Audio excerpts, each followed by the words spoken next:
Hey everybody, how you doing today? CD59 sitting down on my favorite bench. Got something a little bit different for you, something I've never really done before, a lot of anyway. I think you call them open box review. Today, I've been waiting 14 and a half months. 14 months, 2 weeks, 2 days. That rascal right there, Prairie Tactical. I've got several suppressors. I don't have center fire anyway. I have 2 titanium rim fires, but you don't shoot them on the big guys. This, pure solid titanium. I threw it on my not too expensive little fish scale. It was 11 ounces. My other one's stainless steel. They're about this much shorter, 3/8 of an inch shorter, right at 20 ounces. I'm going to take this thing apart, show you how it's put together, and we're going to change it up a little bit. On the way down here, these guys are now, they were just east of Mitchell, South Dakota. They just put a building up, bought a building, or converting it, however you want to call it, in Mitchell, South Dakota. On my way by, coming down here, I stopped and I got a couple of pieces for it. So it's cover all bases as far as I'm concerned. Show you what we got. We have the suppressor and a couple of tools and a decal. Yippee-yi-yay, you know, everybody gives you a decal nowadays when you buy something. A couple of tools, and these are the parts that I'm talking about I picked up. I ordered it 5/8 24. I've only got one barrel, my 243 with the big barrel. That is threaded 5/8. The other one I use a adapter in it, and I spin it on 2 other ones, my stainless steel. This one, we are going to, the tools that come with, everything you need to tear this apart. There's 3 pins on that. There's several dozen, not dozen, there's 6 holes in there, these pins.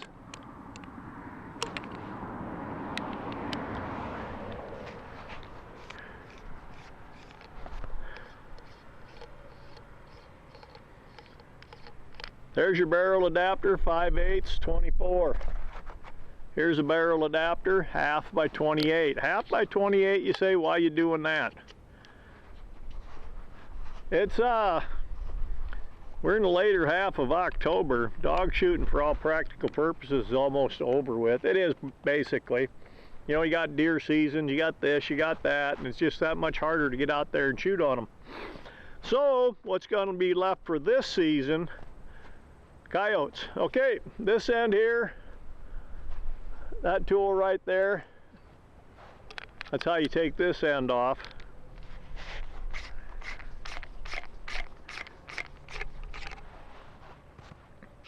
And when I was in Prairie Tactical, I was talking to their chief engineer. That thing just beeped at me. What was that?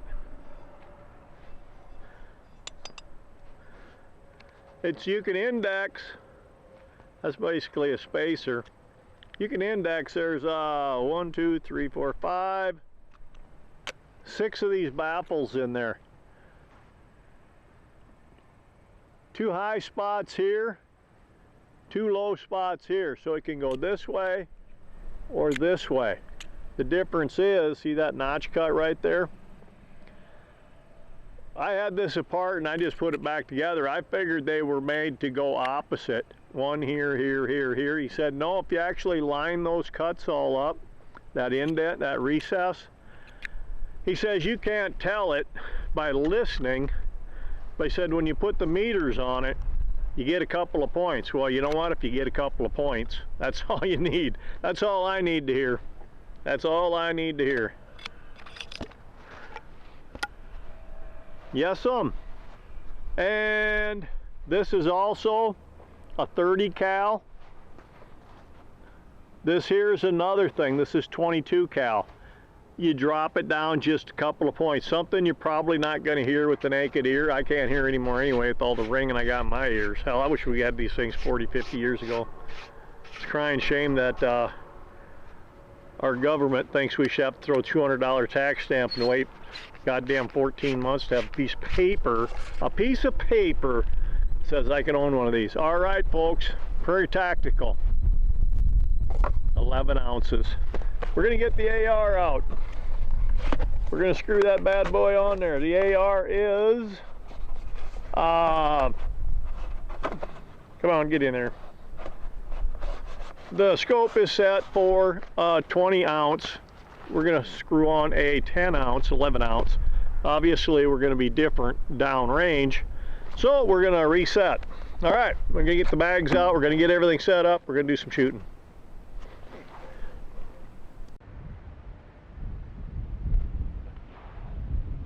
Alrighty. I shot some just a tad minute ago. The difference between a 20 ounce suppressor and 11 ounce suppressor is about a ½ inch to the right. So we're a ½ inch to the left. We should be right on top of them. You know whether one suppressor is better than another, I can't tell you because I can't hear that well anymore. But this is definitely unbelievably quieter than shooting non-suppressed.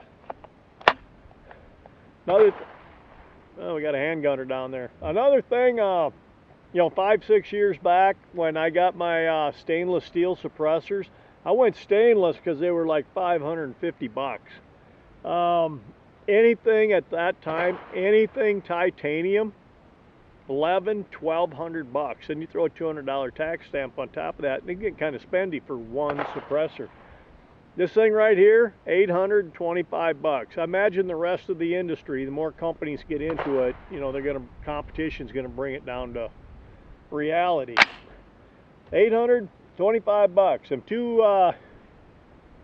the front and the back to go from 5/8 down to ½ inch, them two pieces are 50 bucks a piece. Tis what it is. But you got a multi-purpose. This is my AR. You know this upper. I don't know if you've seen this lower. It is also Rock River. I have the one with, how do I say it? I had two uppers, one lower. That's another upper. It has a Rock Magpul PRS stock on it. Thing weighs a ton. Weighs a ton. It's good thing out there during the warm weather, prairie dog and whatever. You want to go shoot some coyotes, flip it over, go do it. This time of year, there is no prairie dog. It's strictly this. I bought another lower. God, I did this a long time ago. I can't remember when I did it. A while back. And I just built another lower because I had 3 Rock River uppers. Anyway, I was in a store the other day. I've never seen them. I've never seen one of these things I really like. They always rattle. They move. They sound like crap. They're junk, man. They're just plastic junk. This is Hogue. They actually got that overmolded stuff on the inside too, so there's very little movement. There's zippo noise to it, and the rubber overmold grip. It was 60 bucks for both of them. I don't know if that's good or bad, but it's definitely an improvement over what I was doing before. Did we give this thing a rip? 1, 2, 3, 4. Yes, I did. All right. Let's put her on paper down there.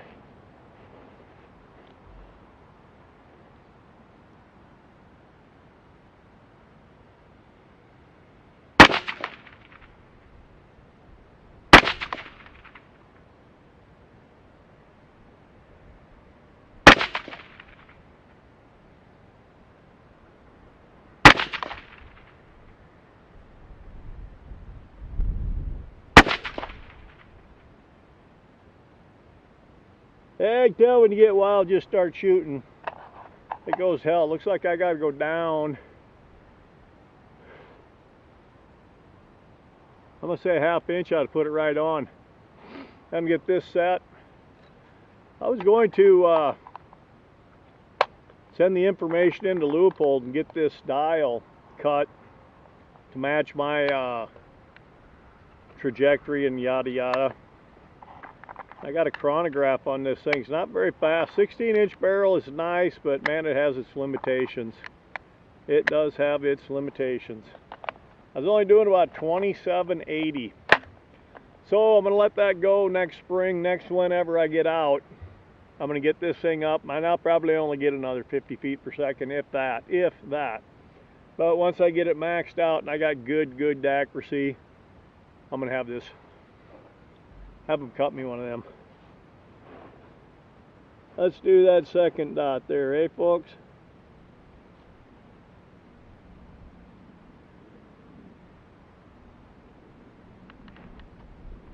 Yep, you got to do that.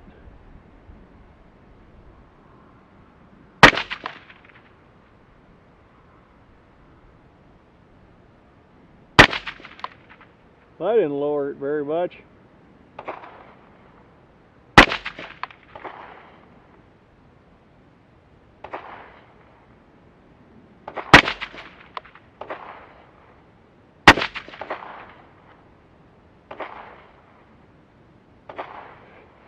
You know what, folks? That's close enough for shooting coyotes. I don't feel like loading any more ammo. I don't even know if I'm going to get out. I got deer tags, I got this, that, some other stuff. I hope it all works out, but if it don't, it don't. That's just the way it is. All right, folks, that is a Prairie Tactical. That is a nice suppressor. It's nice lightweight. Now this whole unit, I don't have a scale. I don't know what it weighs, but very easy to carry. Very easy to carry.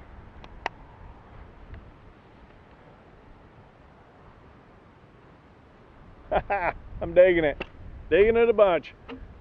All right, this will probably be my last trip down here onto this range. It's tail end of October, first week of November, first full week. I got 4 days in Black Hills. Got to be nice to kill that buck right off the get-go on the first 4-day trip. If not, the last week of November, I have another 4 days off. No, it's a week of November, week of Thanksgiving. Get my names and dates here straight. Anyway, this thing will probably be in the back seat, and if things get filled, it's a long ways from there to here. Might as well hop, do some coyote calling on the way home. Take care, folks. Thanks a lot.